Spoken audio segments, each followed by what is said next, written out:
Hi అండి అందరికీ. ఇప్పుడు నేను చూపించబోయే ప్లేస్ వచ్చేసి యాగంటి అనమాట. యాగంటి మనకు మహానంది నుంచి 150 కిలోమీటర్స్ దూరంలో ఉంటుంది. మహానంది విజిట్ చేసిన వాళ్ళు కంపల్సరీ యాగంటి కూడా విజిట్ చేయండి. ఎందుకంటే నేనైతే ఫస్ట్ టైం వచ్చాను. అక్కడ కూడా కొంతమంది చెప్పారు ఇక్కడ నుంచి యాగంటి దగ్గర అని చెప్పడం వల్ల మేము ఇక్కడికి వచ్చాము. యాక్చువల్గా నేను ఎప్పుడు చూడలేదు, ఫస్ట్ టైం చూస్తున్నాను. అక్కడ బ్రహ్మం గారు తపస్సు చేసే ప్లేస్ అనమాట. అక్కడ మేము వెళ్ళిన రోజు కార్తీక మాసం టైంలో వెళ్ళాం కాబట్టి కొంచెం మాకు రష్ తక్కువ ఉంది. ఇది నార్మల్గా వెళ్ళే రూట్ అనమాట. ఇది స్టెప్స్ నార్మల్గా వెళ్తారు. పబ్లిక్ తక్కువ ఉంటే ఇలా పంపిస్తారు. ఒకవేళ పబ్లిక్ ఎక్కువగా ఉంటే లెఫ్ట్ సైడ్లో మనకు లైన్ మార్గం అంటే టికెట్ తీసుకొని లైన్లో వెళ్ళాలన్నమాట. మేము వెళ్ళినప్పుడు కొంచెం పబ్లిక్ తక్కువ ఉన్నారు కాబట్టి నార్మల్గానే వెళ్ళిపోయాము. కాకపోతే ఆంధ్రాలో అది అక్కడ వచ్చేసి గుండము. ఆంధ్రాలో వేడి ఎక్కువ ఉంటుంది కాబట్టి ఇట్లాంటి ప్లేసెస్కి వింటర్లో వెళ్ళడం చాలా బెటర్. ఎందుకంటే ఎండ కొట్టడం వల్ల స్టెప్స్ అన్నీ వేడిగా ఉంటాయి, చాలా మండిపోతాయి ఫ్రెండ్స్. ఇక్కడ వచ్చేసి వెంకటేశ్వర స్వామి ఉంటారు ఫ్రెండ్స్ లోపల. ఇక్కడ నుంచి మనము కొంచెం ముందుకెళ్ళి దర్శనం చేసుకున్న తర్వాత మనం వెంకటేశ్వర స్వామి దర్శనం చేసుకున్న తర్వాత మనం బ్రహ్మం గారి తపస్సు చేసిన ప్లేస్కి వెళ్ళొచ్చు అనమాట. అంటే మొత్తం ఒకటే రూటు, లోపల నుంచే వెళ్ళాలన్నమాట అక్కడికి. వెంకటేశ్వర స్వామి అక్కడ లోపలికి చూడండి. ఇప్పుడు లోపల చూపిస్తున్నాను. కెమెరాస్ అలో లేవు, కాకపోతే ఎలానో తీశాను కొంచెం.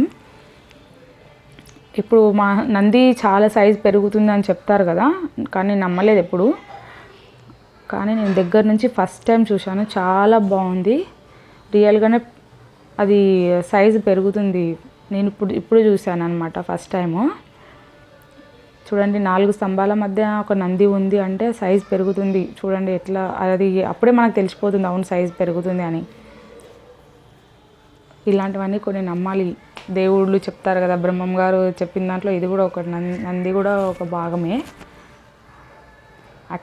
కెమెరాస్ అలో లేదు, కొంచెం జాగ్రత్తగా తీశాను. చాలామంది పెడుతున్నారు నంది పెరుగుతుందని, షార్ట్స్లో పెడుతున్నారు, కానీ అసలు ఫోన్స్ ఎలా అలో చేశారో తెలీదు. మాకైతే అసలు ఫోన్స్ అలో లేవని చెప్పారు. కొంచెం బయటకు వచ్చినాక రిక్వెస్ట్ చేసాము. కొంతమంది పట్టుకున్నారు కదా, కొంచెం మనీ రిక్వెస్ట్ చేసి వీడియోస్ తీసుకున్నాను. తర్వాత ఇంకేమనలేదు వాళ్ళు. చూడండి ఫ్రెండ్స్, ఇదంతా లోపల. మనం అక్కడ నుంచి గోపురం నుంచి లోపలికి వచ్చినాక ఇదంతా బయట అనమాట. ఆ గోపురం నుంచి మనం స్ట్రైట్గా వచ్చిన తర్వాత అక్కడ నుంచి చిన్న చిన్న విగ్రహాలు మనకు దర్శనం ఇస్తాయి. తర్వాత మనం ఇక్కడ నుంచి రైట్ సైడ్లో వెళ్తే మనకు వెంకటేశ్వర స్వామి మందిరం అనమాట. లోపలికి వెంకటేశ్వర స్వామి ఉంటారు. చూడండి, చాలా చాలా చిన్న దారి అనమాట లోపలికి, అక్కడ వరకు మాత్రమే. మళ్ళీ అక్కడ నుంచి ఎంత బయట ఫ్రెండ్స్ మొత్తము. ఇది టెంపుల్ అవుట్ సైడ్ మొత్తము. అక్కడ చిన్న కోనేరు ఉంటుంది రైట్ సైడ్లో. ఇప్పుడు ఇక్కడ వచ్చేసి బ్రహ్మం గారు తపస్సు చేసిన ప్లేస్ అంట, ఇక్కడే ఉందంట అది కూడా. ఇక్కడ లోపల మనకు సుబ్రహ్మణ్యేశ్వర స్వామి టెంపుల్ కూడా ఉంది. ఒకసారి చూడండి, ఇక్కడ సుబ్రహ్మణ్యేశ్వర స్వామి అంట.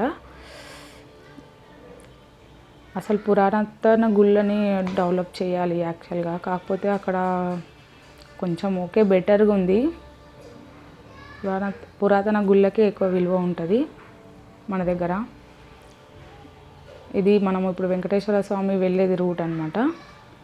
చూడండి ఫ్రెండ్స్, వెంకటేశ్వర స్వామి దారి.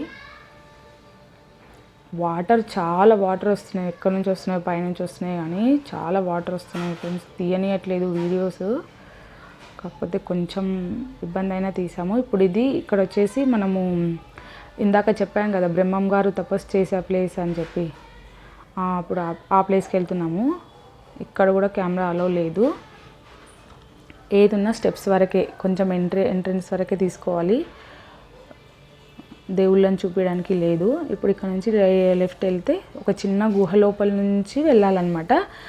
లోపల శివలింగం ఉంటుంది అనమాట. అక్కడే బ్రహ్మం గారు తపస్సు చేసేవాళ్ళంట. అక్కడ మనకు పాలు కూడా ఇస్తారనమాట లింగం పైన. మనము లింగం పైన ఇక్కడ ఫ్రెండ్స్ ఒకసారి చూడండి.